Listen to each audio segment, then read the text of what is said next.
চা বানাচ্ছি, বানানো হয়ে গেছে, বানাচ্ছি না বানানো হয়ে গেছে। এবার চা ছাড়বো, এগুলো থেকে চলো ওইদিকে যাই। আর সকালবেলায় মাছের বলতে মাছের মাথা লেজা পড়ে আছে, তার জন্য একটা সকালবেলায় 1 কেজি ওজনে 1 কেজি ওজন হচ্ছে 1 কেজি ওজনে একটা রুই মাছ নিয়ে নিয়েছি। একটা সাইফোন মাছ ছিল, এত বড় কিন্তু পেটেছে। দাদা চর্বিগুলো আমি নিই, বলছিল দাম কম, 150 টাকা কেজি। আমি নেবো না, কেন যে চর্বি দিয়ে তো সব একদম আর কিছু খাওয়া যাবে না। পিছনে কিছু কিচ্ছু হয়নি। শুধু তোমাদের একটা জিনিস দেখাই, দেখো বাইরে কত সুন্দর রোদ উঠেছে, আর জামা কাপড় কিছু রোদে মেলে দেওয়া হয়েছে। দেখতে পাচ্ছ বাইরের দৃশ্যটা একবার দেখে নাও। চলো চা খাই সকালবেলায়। চা খাওয়া না হলে এদিকে যাও।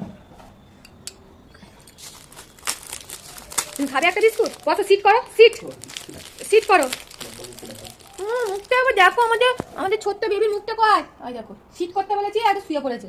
আমাদের ছোট্ট বেবি, এটা কি লে বলে আমাদের ছোট্ট বেবি। দেখো একটা বুকুন খাবে, এই বুকুনটা খাবে। বাবা শুনে না, হ্যাঁ শুনে না, একটুখানি দেবো, কি আছে। তুমি তো সকাল থেকেই বললাম ওর বিস্কুট দিয়ে না, একটা একটুখানি দিয়ে দেবো। এমনিও খায় না, যদিও খেতে চায় না, ওর মন মতি।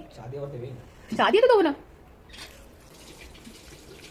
খাবে না, চেটে রেখে দিল। আমি জানি ও এমনিতেই এটা বিস্কুট কিছু খায় না। খুব আনন্দ হলো।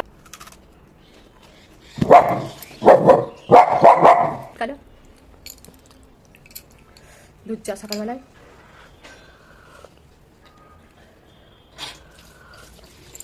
চেঁচিয়ে আসতে না আসতে দেখছে চেঁচাচ্ছে, আর ঘর ওঘর ছুটে গেছে। আজকে সকাল থেকে সেই রান দৌড় দিচ্ছে, রেস করছে।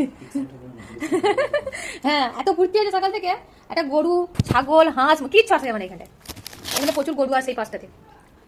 চলো অনেকক্ষণ বক করলাম, চাটা একটু বসে খাই, আমি খাই। আর তোমরা দেখো, ভালো কমেন্ট করো, শেয়ার করো, লাইক করো। আসছে এখনকার মতন, টাটা।